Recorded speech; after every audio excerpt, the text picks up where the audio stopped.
Tahlequah, Oklahoma. 1982. Cindy Baillee met with Lois Smith and her son Greg, an uneasy reunion thick with suspicion. Once her boyfriend Greg now seemed dangerous. That morning the trio drove to Gans, to Greg's father's home. What followed wasn't reconciliation, it was a nightmare.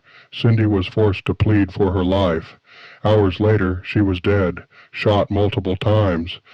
A mother's vengeance, a young woman's silence, a crime that still chills Oklahoma. This is Small Town, Big Crime Decoded. The following account is derived from Muskogee County court summaries, appeal records, and secondary sources such as media reports.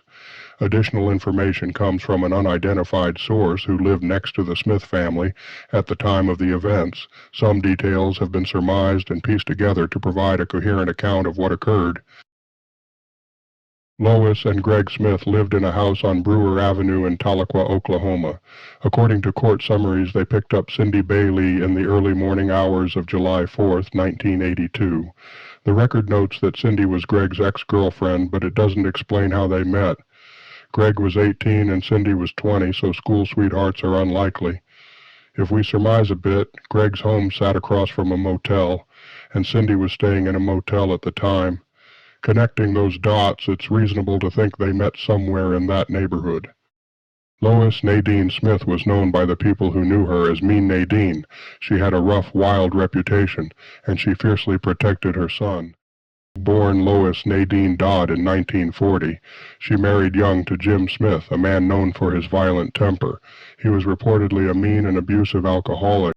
Lois divorced him sometime after Greg was born. According to the unnamed source, James Gregory Smith was a menace on Brewer Avenue. He was known to pick fights with kids much younger than him and often hurt them. One account claims he forced his way into an 8-year-old boy's home while the child was alone, though no police record could be found to confirm that incident.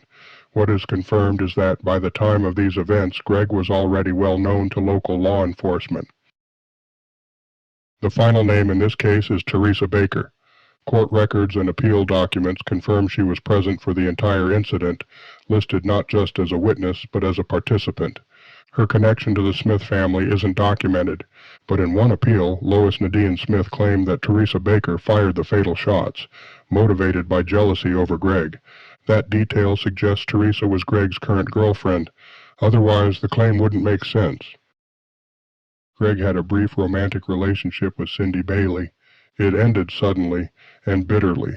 After the breakup, Greg reportedly harassed Cindy on multiple occasions. She lived across the street, possibly in a nearby motel, close enough that the encounters were hard to avoid. According to court records, Cindy eventually threatened to go to the police. That threat set everything in motion. According to court records and appellate documents, the timeline begins on July 3, 1982. Lois Smith, her son Greg, and Teresa Baker spent the night drinking and using crank, street slang for methamphetamine at the time. As the hours passed, conversation turned to Cindy Baillee. They discussed her threats to involve the police. Then came a rumor. Cindy had allegedly put a hit out on Greg's life. It's unclear whether that rumor was circulating, or if the trio invented it in a haze of drug-fueled paranoia. Cindy lived in a rundown motel and had little money. It's unlikely she could afford a hitman. That detail makes it more plausible the rumor was self-made. Fueled by fear and rage, the group began to form a plan. As the sun rose over Tahlequah, the plan was set in motion. Court records don't clarify whether Cindy was called or if they simply showed up at the motel. Either way, she got into the car willingly, likely lured by promises of reconciliation and a carefree 4th of July. Records suggest Cindy was attacked by Lois during the drive to Gans. Some accounts claim the confrontation began as soon as Cindy got into the car, but that's unlikely. In 1982, the main road ran straight through town, no bypass, no detour. It was morning, people were out, police were on patrol. The car would have stopped at traffic lights.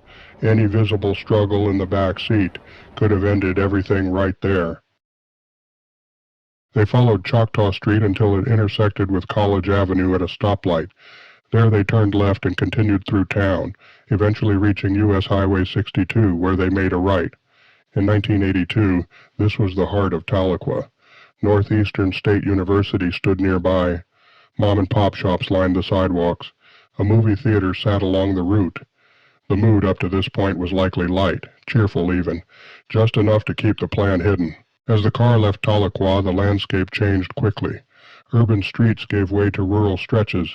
They entered the Cookson Hills, a trailing edge of the Boston Mountains, themselves an offshoot of the Ozarks. The road twisted through wooded terrain. This stretch would have been ideal, remote, winding, the perfect place to confront Cindy. It began with questions. Lois asked Cindy about the alleged hit on Greg's life. Cindy denied it. Tension rose fast. At some point, Lois rifled through Cindy's bag and found a knife. Cindy likely carried it for protection, but to Lois, already high and paranoid, it was fuel for rage. Greg pulled a pistol. He warned Cindy not to lie to his mother. Then Lois snapped. She lunged at Cindy, choking her, and then used Cindy's own knife to stab her in the throat. Amazingly, Cindy survived the stabbing, but the medical examiner later testified, without treatment that wound could have been fatal. After the initial attack, the car continued toward Gans. No reports mentioned further violence during the drive. We can infer one of two things. Either they rode in silence or Cindy was berated with threats and insults. Either way, she spent the next hour trapped in a car with violent psychopaths, bleeding, terrified, and nowhere to run. They arrived at the home of Jim Smith, Lois's ex-husband and Greg's father. Cindy was forced inside. They sat her in a chair. Taunts likely followed. Cindy begged for mercy. None came. Jim Smith and his wife were present. Court records confirm they left at some point, but when exactly remains unclear. Lois kept taunting Cindy, waving the pistol in her face. She fired once. The bullet struck the chair inches from Cindy's head. More threats followed. Then Lois emptied the pistol into her. Cindy collapsed to the floor. Lois handed the gun to Greg, told him to reload. As he did, Lois stomped on Cindy's neck. Laughing, still taunting, she took the reloaded pistol and kept firing. The autopsy later revealed 5 shots to the chest, 2 to the head, 1 to the back. 5 of them were fatal. After the shooting, Lois, Greg, and Teresa left the house in Gans. Cindy's body was left behind. The records don't say who called the police, but the only people who could have were the homeowners, Jim Smith and his wife.